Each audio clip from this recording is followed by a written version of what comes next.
दरअसल ADGP Y पूरन कुमार के suicide के बाद में आज एक और सुसाइड हो गया और उसके बाद इस मामले को और पेचीदा बना दिया गया, यानी कि मामला और पेचीदा हो जाएगा। उनका अभी तक भी पोस्टमार्टम नहीं हो सका। कांग्रेस पार्टी के नेताओं ने राज्य के नेताओं से लेकर के हरियाणा के नेता हों, उसके बाद पंजाब के हों, तेलंगाना के हों और फिर उसके बाद में आज राहुल गांधी की एंट्री, क्या इसके अंदर हरियाणा सरकार की पूरी तरह नाकामी है और या फिर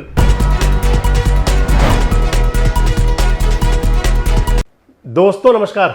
मैं संजय मग्गू और मौजूद हैं देश रोजाना के डिजिटल मीडिया मंच पर। आपसे बात करने चला हूं हरियाणा के उसी बहुचर्चित मामले को लेकर जो देश की मीडिया के अंदर और देश के तमाम गलियारों में अपनी चर्चा बनाए हुए है। आज वो मामला और बड़ा हो गया। दरअसल एडीजीपी वाई पूरन कुमार के सुसाइड के बाद में आज एक और सुसाइड हो गया और उसके बाद इस मामले को और पेचीदा बना दिया गया, यानी कि मामला और पेचीदा हो जाएगा। लेकिन इस वीडियो में मैं आपसे जो बात करने चला हूं वो इसी मामले से तो है, परंतु इन दोनों सुसाइड से हट करके है। और मुख्य बात यह है कि आखिर ये सारा मामला, क्योंकि आज 8 दिन हो गए वाई पूरन कुमार के सुसाइड को और उनका अभी तक भी पोस्टमार्टम नहीं हो सका। ये सारा मामला इतना पेचीदा कैसे होता चला गया? क्या इसके अंदर हरियाणा सरकार की पूरी तरह नाकामी है और या फिर हरियाणा सरकार के अंदर भी कोई अलग अलग कंट्रोवर्सीज हैं? जो सरकार की अगर कंट्रोवर्सी की बात करें तो क्या वो सियासी तौर पर है और या फिर प्रशासनिक तौर की भी है? विपक्षी राजनीतिक दलों की सारे मामले में क्या भूमिका है? सामाजिक संगठन इसके अंदर, खासकर जो दलित संगठन है, वो इसके अंदर कौन सा अलग एंगल ढूंढ रहे हैं इस सारे मामले को लेकर के? इस वीडियो में वो सारी बातें आपसे करेंगे। सबसे पहले तो बात करें अगर विपक्षी राजनीतिक दलों की, तो विपक्षी राजनीतिक दलों के लिए आप कह सकते हैं, मैंने अपने वीडियो में आपसे पहले भी कई बार कहा कि विपक्षी राजनीतिक दल कोई भी हो, चाहे हरियाणा में कांग्रेस है या किसी और राज्य में बीजेपी भी प्रमुख विपक्षी पार्टी होगी, जहां जहां भी पॉलिटिकल रूप से विपक्षी राजनीतिक दल हुआ करते हैं, अगर कहीं ऐसी प्रकार की कोई घटना हो जाए तो उसको वो ऐसा समझते हैं कि जैसे कोई अवसर मिल गया हो, जिसे आप आपदा में अवसर भी कह सकते हैं। वाई पूरन कुमार के मामले में भी राजनीतिक दलों का तो वही किरदार रहा। तमाम सियासी दलों के लोग, चाहे वो हरियाणा की बात करें, खासकर कांग्रेस पार्टी के नेता, कांग्रेस पार्टी के नेताओं ने राज्य के नेताओं से लेकर के हरियाणा के नेता हों, उसके बाद पंजाब के हों, तेलंगाना के हों और फिर उसके बाद में आज राहुल गांधी की एंट्री, तमाम सियासी नेताओं का जो कांग्रेस के राजनेता थे, उनके लिए एक प्रकार से ये एक अवसर था कि इसमें किसी भी प्रकार से सरकार को घेर लिया जाए। भले ही उनकी बॉडी लैंग्वेज कुछ भी हो, बात करने वाली बातें उनकी कुछ भी रही हो, लेकिन मूल मकसद आप उसका समझ सकते हैं। चाहे फिर वो आम आदमी पार्टी हो, आम आदमी पार्टी के नेताओं के लिए भी एक प्रकार से, क्योंकि वाई पूरन कुमार के जो साले साहब हैं वो पंजाब से आम आदमी पार्टी के ही विधायक हैं। पंजाब के मुख्यमंत्री भगवंत मान भी आए, मनीष सिसोदिया भी गए और तमाम राजनेता जो आम आदमी पार्टी के, उनकी भी एंट्री हुई। इसके अंदर अगर संगठन की बात करें तो मुख्यतः दलित संगठनों की एक भूमिका जो रही वो ये थी कि अपना ये दिखाना कि किस प्रकार से दलितों के साथ में अगर कोई बात होती है तो फिर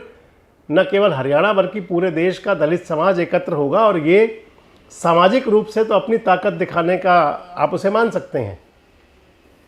अब अगर बात कर लें कि इस सारे मामले के अंदर, क्योंकि जो सामाजिक संगठनों का हुआ और जो विपक्षी दलों का हुआ, ये हमेशा हुआ ही करता है, कोई नई बात इसके अंदर नहीं है। लेकिन जिस प्रकार से डैमेज कंट्रोल नहीं कर पाना सरकार का, आप देखें तो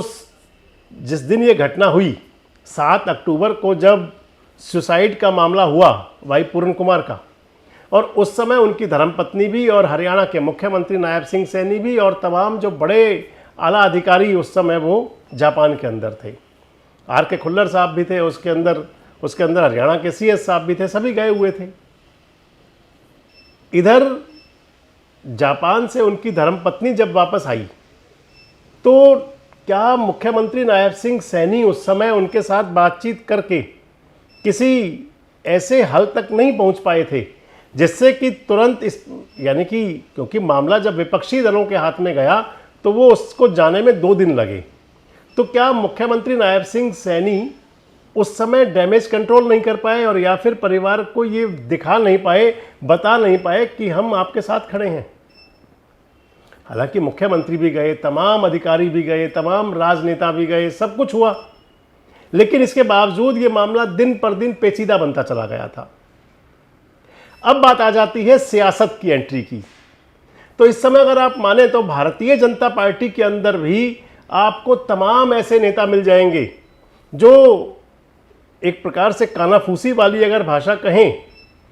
तो एक दूसरे पर कहीं ना कहीं प्रेशर गेम और फिर किस प्रकार से राजनीतिक भावनाओं को जगाया जाए, ये सब चलता रहता है। हरियाणा की बात तो कुछ अलग ही चलती है। हरियाणा को लेकर के चाहे वो मीडिया हो और चाहे खासकर वो, क्योंकि मैं बात अब बीजेपी की आपसे कर रहा था, भारतीय जनता पार्टी के राजनेता आपको कहीं गॉसिप में, कहीं चुपचाप तरीके से, कहीं पर्दे के पीछे ये कहते जरूर मिल जाएंगे कि प्रदेश का मुख्यमंत्री कौन है। हालांकि सार्वभौमिक सत्य है कि नायब सिंह सैनी हरियाणा के मुख्यमंत्री हैं, लेकिन इसके बावजूद भी जो एक गेम चलता रहा भारतीय जनता पार्टी के कुछ नेताओं की तरफ से भी, उनके अंदर कुछ विधायक भी हो सकते हैं, उसके अंदर कुछ मंत्री भी हो सकते हैं, उसके अंदर कुछ और नेता भी हो सकते हैं, जो कहीं ना कहीं ये संदेश देते रहे कि अगर देखिए आप ऐसा कर लेंगे तो ऐसा हो जाएगा, अगर हम ऐसा कर लेंगे तो इसका संदेश ये चला जाएगा कि बाजी दिल्ली वाले कैबिनेट मंत्री के हाथ से निकल गई।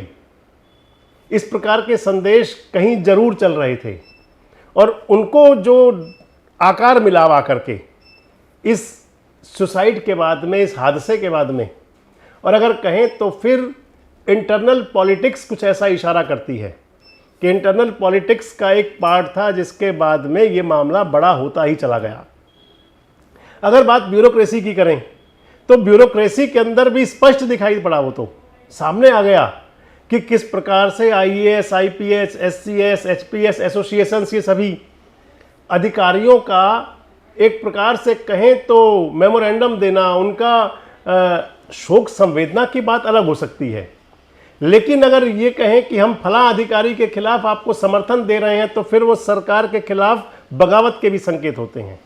लेकिन इसके बावजूद भी जो मैं आपसे कह रहा था कि डैमेज कंट्रोल नहीं हो पाया, सरकार संभल नहीं पाई, तो क्या कोई ऐसा कोई इशारा था कि आप कर लीजिए, उसके बाद देखेंगे जब जरूरत पड़ेगी तो संभाल लिया जाएगा, और फिर कहीं लगा कि अब संभलने वाली कंडीशन नहीं रही। कई अधिकारियों का आपने देखा होगा जिनका पिछले 3 दिन से आपको कहीं नज़र नहीं आ रहा होगा। काफ़ी सारे अधिकारी थे, सोशल मीडिया पर बाकायदा पोस्ट डाली जा रही थी। किसी के प्रति मैं फिर वही कह रहा हूं कि दुख जताना एक अलग बात हो सकती है, लेकिन ये कहना कि इस बात पर इनको बदला जाए इसलिए हम आपके साथ खड़े हैं, इन पर ये एक्शन हो इसलिए हम आपके साथ खड़े हैं, शत्रुजीत कपूर पर एक्शन हो या राजेश खुल्लर पर एक्शन हो या अनुराग रस्तोगी पर एक्शन हो या इन पर एक्शन हो, जो और लाइमलाइट के लोग हैं उन पर एक्शन हो, इस प्रकार का संदेश छोड़ना, ये कई बार दिखा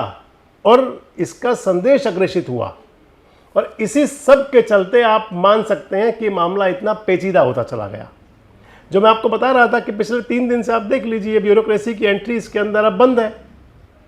या तो उनको समझा दिया गया, लेकिन तब तक मामला इतना बिगड़ चुका था, हाथ से निकल चुका था